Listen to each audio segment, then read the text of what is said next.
This is Warren's Most Liked segment, in which you can share how you got started with Android, the problems you had along the way, and much more. If you don't know what to say, we'll help you along the way.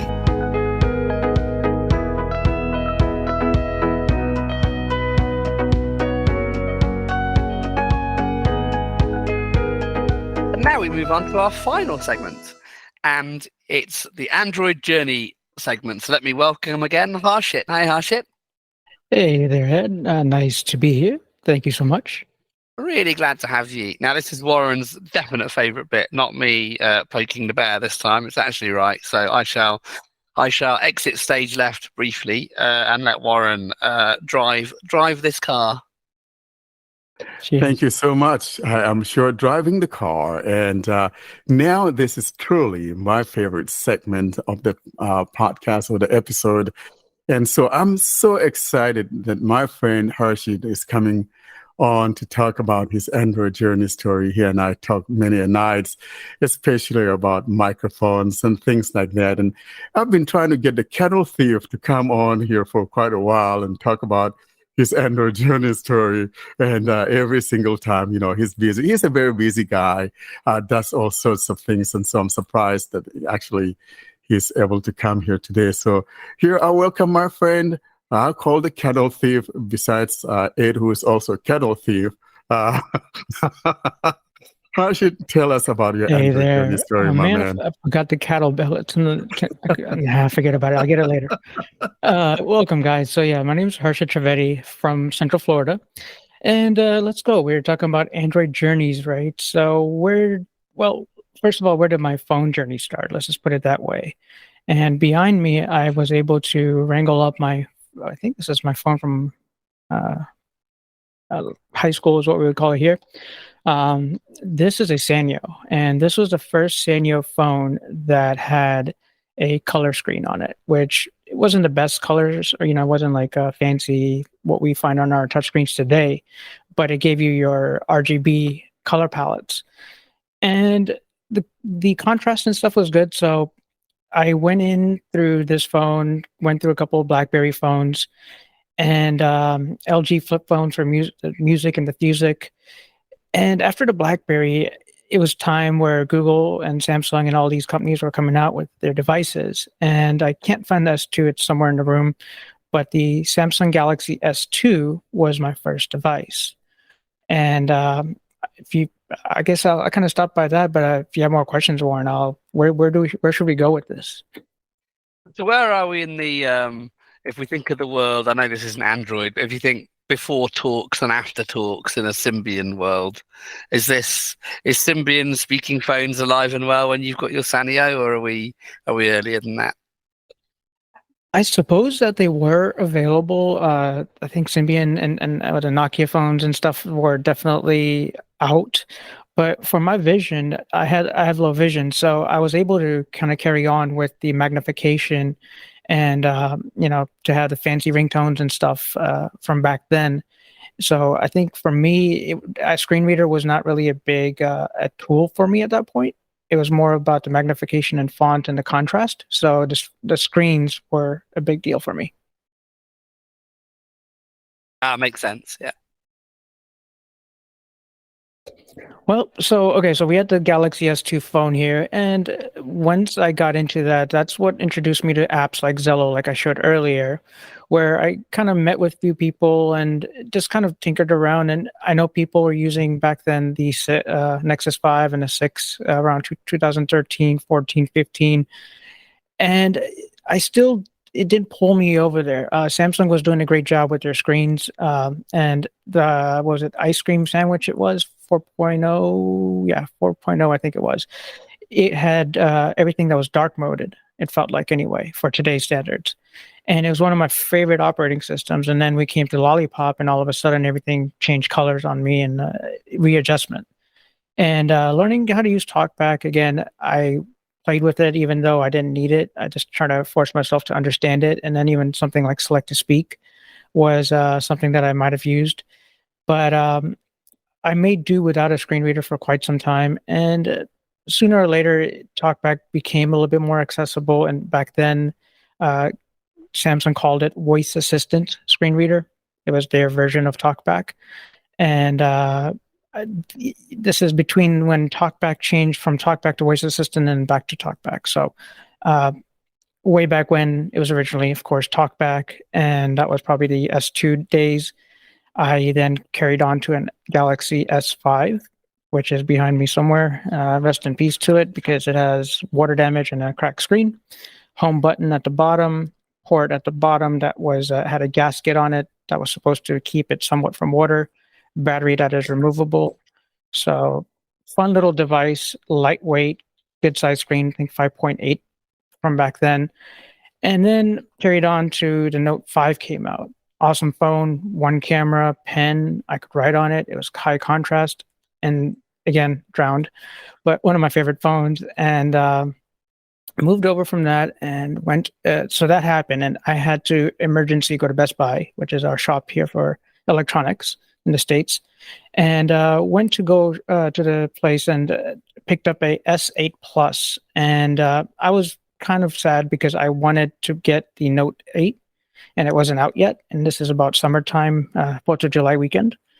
And so I went ahead and got this new device, the S8 Plus, and that's when Samsung really pushed the envelope, I think, where you had the curved screen, you had Oreo, which was just kicking butt with a lot of good things for accessibility. And that just encouraged me to go back to my pen phone. So I went ahead, and when the Note 9 came out, got back onto the pen because my Note 5 was my favorite. And that phone's still working. I will use it every day for other stuff that I do. And the Galaxy S22 Ultra has finally picked my brain a little. I have a Pixel 4 XL and a 6 Pro from the Pixel lineup, but they're not. My SIM card is not in those phones. Those are mainly for testing and such. So currently, this is kind of where I stand with my Samsung Galaxy S22, and maybe we'll see with the Pixel Fold or Samsung Fold, or we'll see. You have my deepest sympathies, and I'm thinking of you because of your erroneous Fisher Price purchases. But it sounds like, aside from those, you've been able to make relatively sensible decisions.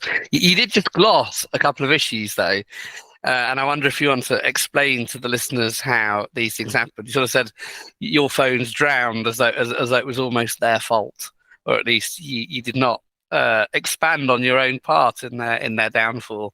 I wonder if you cared to tell us their sad stories. Absolutely. So if I had to play out music in the background, S5, here it is. And the gasket broke from the bottom. So the water repellent, so to speak, was not available to it. So the port might have got fried there. And then it flipped outside of a pool and then landed onto the pool deck. So there went crack of a screen. Note 5, same situation, but I don't know if it's my fault or the phone's fault. I'm walking around on the ledge where there's pools right behind me. Someone decides to move their chair while I'm holding onto the handle of the chair, trying to like get out of my way, and I was trying to hold onto the chair. And my back foot goes into the pool again, drowned. So the back of that phone, I guess, had some damage or something. It was supposed to be, again, water repellent to a certain degree. I pulled it right out of the pool really quick, but it came on, and I put the rice treatment and everything else, and they didn't come back. You're telling this story, Harshid, and I'm sitting here, I'm looking at Florida. Is it a good place for a blind kid? You guys have a ubiquity of, pools everywhere, and I'm afraid I may, fall into a pool somewhere. I don't know, O&M training yesterday showed me swipe left, cover your right, cover your left, right? So, yeah, it's. I mean, the pool's going to happen anyway, but we always are introduced to these IP68, IP67, and then we think about them. And when does our phone really actually do what it's supposed to do? I mean, my Note 9's also fallen in water, so it's still there. It still works just fine. But it also uses OtterBox case that most of my phones are OtterBox cases. So I don't know if that helps it, or certain delicacies there. But I mean, it's going to rain anywhere, right? Rain is rain. I mean, I hear Seattle is quite rainy, isn't it? Or Washington? Yeah, but well, I'm not in Seattle, but so your Note 9, did that also fall in a pool, or was that in a bathtub? No, I don't recall where it dropped. I think it's just, but it was a lot of body of water. But That means it was the toilet. He doesn't recall. No, it wasn't the toilet But- as well. I haven't done that one yet, so I appreciate that. I At think least I appreciate that one. I think Ed was right. It is the person's fault who moved the chair. It's always the very helpful sided people that cause problems. Like the people that open the door for you and don't tell you it's open, and then you walk into the side of it or something. Yeah, they're trying to help you out. And, talking about toilets and all of that, I know my wife dropped hers in the Z3, the Motorola Z3. And, and there it went. It just died from drinking I had water. a friend who actually dropped her toilet in the rest stop toilet with an auto flush, and it went bye-bye. I could not even recover it because the sensor went off like as the phone was going in the toilet. And she had insurance on the phone and everything, and they're like, we can't replace your phone if you don't have it. Oh, no. They made the S Bend. That's amazing. Probably that was one of those little flip phones. My in-law, she lost a flip phone in that toilet as well. So funny we're talking about phones falling into the toilet, and it had never been recovered. It got flushed. It went down. Yep, fortunately it was an iPhone. Thank you. So as we were talking about flushing, do we feel, as current state of mind, that we're flushing our money down the toilet, so to speak, with these phones, or are they really giving us innovation? Coming from my first color phone screen to my Note 9, my favorite curved screen, really decent 4,000 millihour battery, headphone jack, really decent phone. Are we really? Don't forget the flushing our money? SD card. Don't forget the SD card. Yeah, for SD card lovers right Thank there, you. and all the fun stuff there. But I mean, where are we with state of mind of what's our next device, or how do we show people, compared to our journeys every day, that we're Android heads, but how do we, go from here, and what do we explain to our audience? So the next innovation won't be a phone. It'll be a different device, I think. It might run Android, but I think a phone is a phone, and I don't see. To be fair to the manufacturers, I don't see really what more. I mean, there are aesthetics things they can do, which is kind of interesting. Do we want a phone with no buttons? I imagine as blind people, we probably on balance not, but I'm sure they could make it work. But most of them are now sheets of glass, and I don't see how that changes. We're not going to go smaller because people want the screens, and I think the next innovation will be away from a phone to a different device. But others might disagree. I think we have plateaued when it comes to phone designs and all of that. And frankly, if you buy a phone today, or if you have a phone from 2 years ago, 3 years ago, whatever, 4 years, even 5 years ago, nothing really has changed besides, the chip in those things. But, design-wise, I don't think there's anything left to the imagination. And so if we're buying any new phones, you're buying it exclusively because of the new chip, and most especially with AI now becoming the thing and a lot of things being done on the device. Some of these devices need the newer chips in order to be able to have those on-device performances. And other than that, frankly, I don't see anything new. I kind of sit in the same mind frame as Ed. I don't necessarily know that the next generation of devices are going to be cell phones or smartphones. I'm kind of thinking they're probably going to start merging more into the world of like AR glasses, continuation of the watches, stuff like that. I don't see the smartphone lasting many more years the way things are currently going with technology. I agree with all of y'all. I think that XR, augmented reality, and virtual reality kind of mixture is definitely a thing to look at. I mean, Apple is definitely doing their thing, but as far as getting a Play Store, as we're talking about today's topic, how do we get more developers to remember us, right? If they're making apps and making augmentation for sound, how are we able to get in touch with them to make sure that they're also making stuff for us, our community? So definitely, I think wearables are in the next phase and next place of devices. And have you ever been tempted to move away from the big two, Harshit? So I would, if I go anywhere else, I would probably go Sony next. I'm really intrigued by Sony at this point, and if any other companies, if I go towards, would be Sony first. I'm very brand disloyal, so I think since I switched to Android full time in 2020, I started as Samsung, and it died in spectacular fashion when I had to go into work, and they'd put May I a ask new if it was a bollard. J series phone, by the way? It was not a J series phone. Absolutely, it wasn't. But they put a bollard to stop lorries or trucks ramming people at pedestrian crossings in terrorist attacks, and I missed it with my cane, and it just caught screen front and center. It had a screen protector on, but everything died. So then I went OnePlus, then I went Sony. Now I'm on Xiaomi, and I have a Fisher Price for beta loading purposes. So I'm very brand disloyal.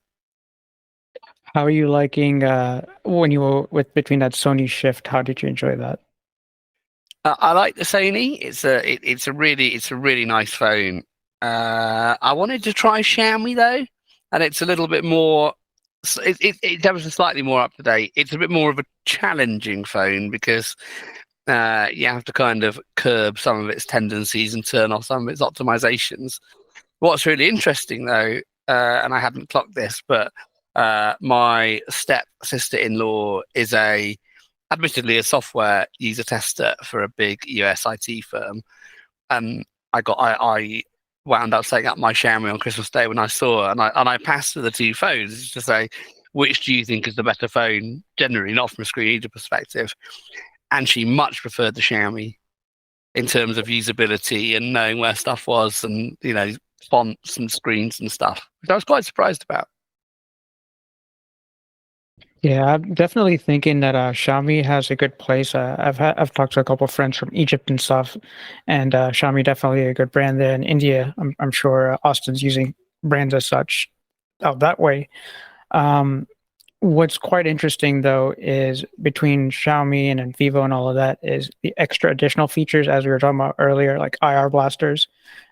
There's a lot of useful tools. Again, innovation of phones, the old devices to new devices. If you have a new device that has your old nostalgic features, why not, right? I know we want bigger batteries, we want bigger things, but why are we copying each other and not innovating to even give features that make life easier? Yeah. I mean, a Sony phone is like a Sony everything else. It's brilliant hardware. That's its main sell. That's what they do. They've stuck with something that's largely stock. If I had the next phone up and the Xiaomi, the Xiaomi has more interesting things about it, some of which are challenging, but as you say, some of which are quite innovative. The Sony is not particularly innovative, but the hardware is absolutely amazing. Sony's living on past glory. That's by the all. way, since Warren kept on calling me out for the mic thing, I'm going to fight back. This is what I've learned to fight back. We need to look at Sony pretty with a clear view, because they're coming out soon with screen readers on their cameras. So even for us low vision folks, or even that are blind, if we just want to try it out, we never know what information or feedback we could give to Sony, and if we could have screen readers on cameras and such, or use a phone from Sony itself and then plug and play makes it into a webcam. I think that's going to be a brilliant idea moving forward. They've done it already. They've already got a camera. They've done it, yeah. But I'm just saying, like, more in the mainstream side of things. Pixel 14 is coming out with, I think, where you could use your phone as a camera as well. But just some interesting things what's happening at Sony right now. I would love for all plug and play cameras to be respected by all apps, like on Windows. So, the likes of Ira would have to acknowledge whichever camera you plugged into it, rather than defaulting to the native camera on the phone. Agreed. Please do it, guys. That would be an amazing thing. Thank you so much, bro. You have been Absolutely. been so helpful to me when we talk about mics and all of that. And so finally got you here to come and talk about this favorite segment of mine, the Android journey story. And guys, if you haven't been on here to talk about your Android journey story, don't be shy. Just come on and talk about it. You see, we didn't give him a hard time, did we? No, we didn't. No, not at all, Warren. And I guess modern day, as I'm running around with my S22 Ultra and stuff, I welcome you guys. In the pandemic, there's a organization called iBug Today, iBlind Users Group, and I ran into their Android call and I started answering questions after another, and they're like, "Hey, will you stay?" So for 3 years at this point, every third Wednesday, if you go to ibugtoday.org, I want expertise of Ed and everyone like yourselves out here to come out there so we could teach people the right way and teach them what Android's all about, because everybody has these questions. And maybe, I've always told them, go to the talkback segments that you guys have done, because it's something quickly someone could watch a 5 to 10 minute video, during their gym workout or something and feel more comfortable using a screen reader. So, I really enjoy how we've come to episode 124, next week 125. I really appreciate that, all the work that you guys has put in, and it continues to get better. So thank you so much for having me for today, Android journey story. And the other thing as well, Harshit, I'm all for pluralism. We're not the monopoly on wisdom by any means. And if there are other resources, you're involved with the Facebook group for Android as well, aren't you? We used to. That's correct. Yep, that was one of the first where it's like, "Hey, will you be admin?" I'm like, "Sure." And Austin would drop his videos, and I need to change that annotated label there. So if you guys want to drop in all the videos there again, we could make it so people would just click one click and find all the episodes easily. So yeah. Blind and vision impaired Android users is the Facebook group. Yeah, join ours first though. Blind of course, Android users. blind and blind Android users. They're all there, because the thing is getting the people the information, right? Hey, there's this group. Okay, let's follow, because Android is Android. We're all kind of belong to the same group. If anything, we're all talking the same talk. So definitely, blind Android users are either or.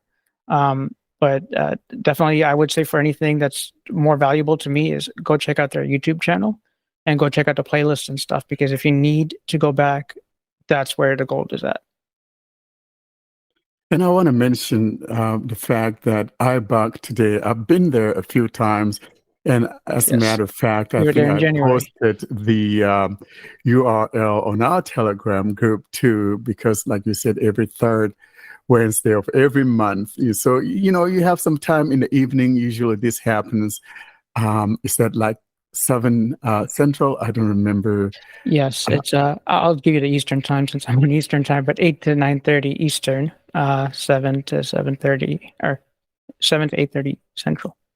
And it's like 5:30 Pacific. 5:30 or 5 to 6:30 Pacific. 5 to 6:30 Pacific time. And I don't know, Ed, you guys 5 hours or 6 hours now with the time change?